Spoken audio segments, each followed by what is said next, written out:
Imagine this. The United States, barely 3 decades old, hungry for expansion and confident in its destiny, launches a full-scale invasion. But the target isn't some distant foreign land. It's the peaceful neighbor to the north, Canada. And here's the twist. The United States thought it would be a walk in the park. They were wrong. Not only did they fail, but in one of the war's most shocking reversals, the U.S. Capitol was burned to the ground. This is the story of the War of 1812. A chapter in American history that many have forgotten, and few truly understand. It is a story of hubris, fierce resistance, and ironic consequences that shaped the destinies of both nations involved. In the early 1800s, the United States was a nation still defining itself.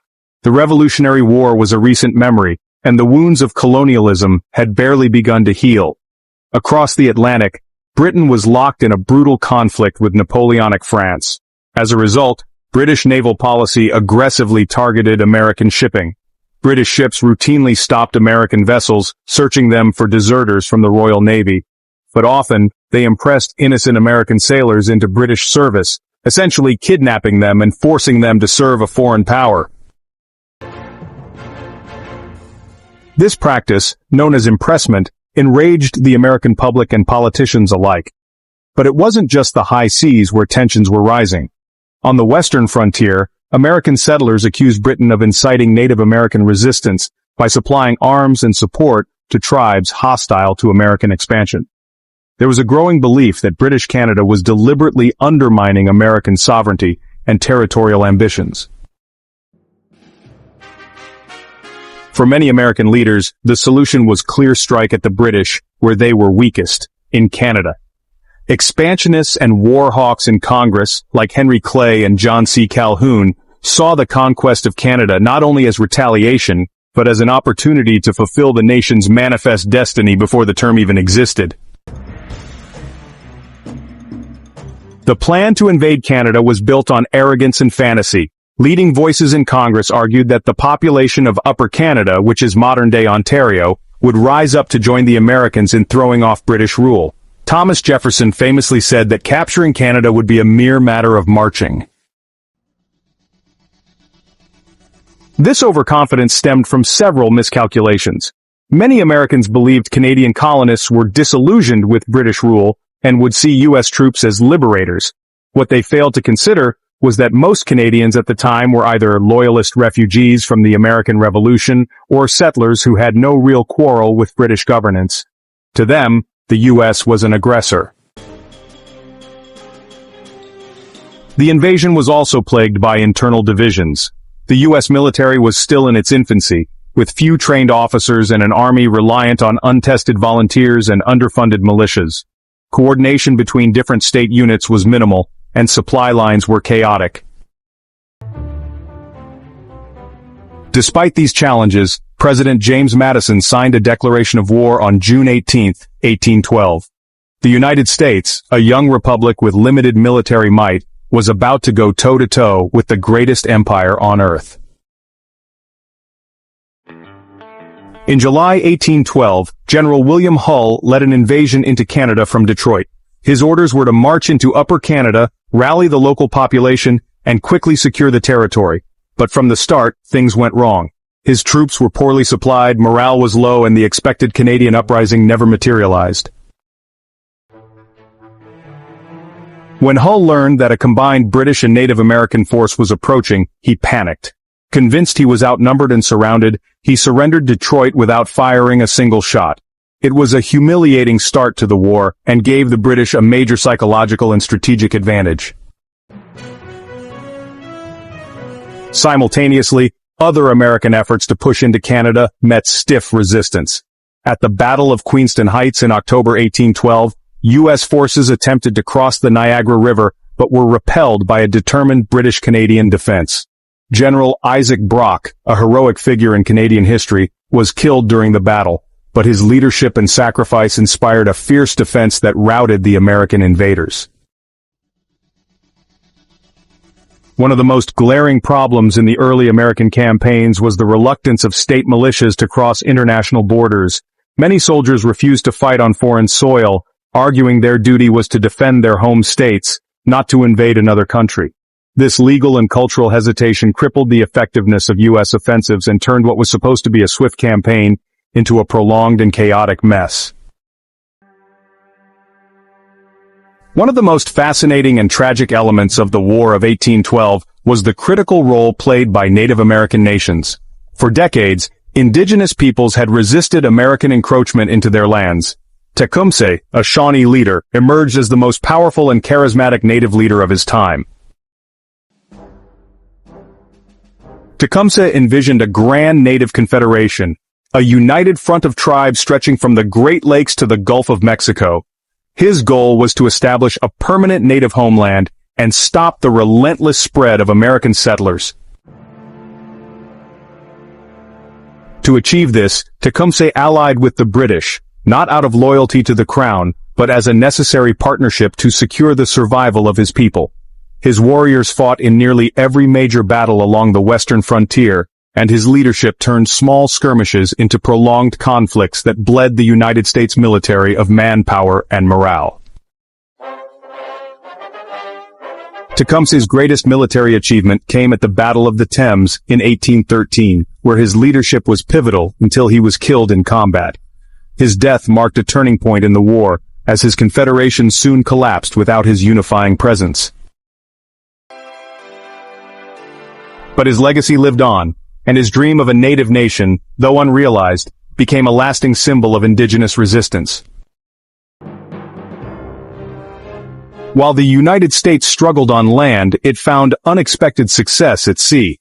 Despite being vastly outnumbered, the young American Navy managed to win several key battles, including the famous duel between the USS Constitution and HMS Guerriere. The Constitution earned the nickname Old Ironsides after cannonballs were seen bouncing off its thick hull. Control of the Great Lakes was critical for moving troops and supplies, and in 1813 Captain Oliver Hazard Perry secured a major victory at the Battle of Lake Erie. His message to General William Henry Harrison, "We have met the enemy and they are ours," became legendary. This victory allowed the United States to regain Detroit and push British forces further into Canada. It also boosted morale at a time when the war effort desperately needed a win. Still, naval victories could only do so much. The conflict remained largely stalemated on land. By 1814, the war had dragged on longer than anyone expected. At first, Britain had only sent minimal forces to North America, since it was already locked in a massive struggle against Napoleon over in Europe. But with Napoleon's abdication in April of 1814, Britain could now turn its full attention to the war with the United States.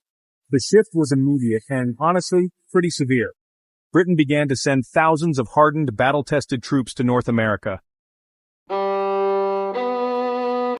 These weren't colonial garrisons or just lightly trained militia. They were veterans of Waterloo's brutal precursor battles. And they arrived with one mission: to punish the upstart Americans and end the war decisively.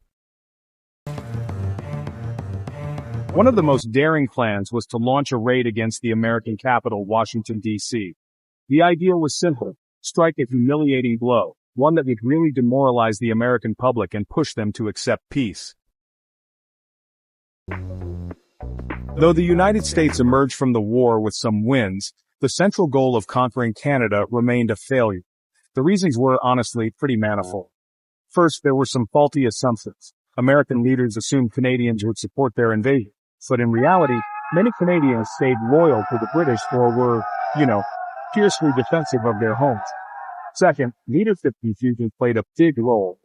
American generals were often political appointees with little military experience, and there just wasn't any real central coordination, which led to, some pretty chaotic strategy.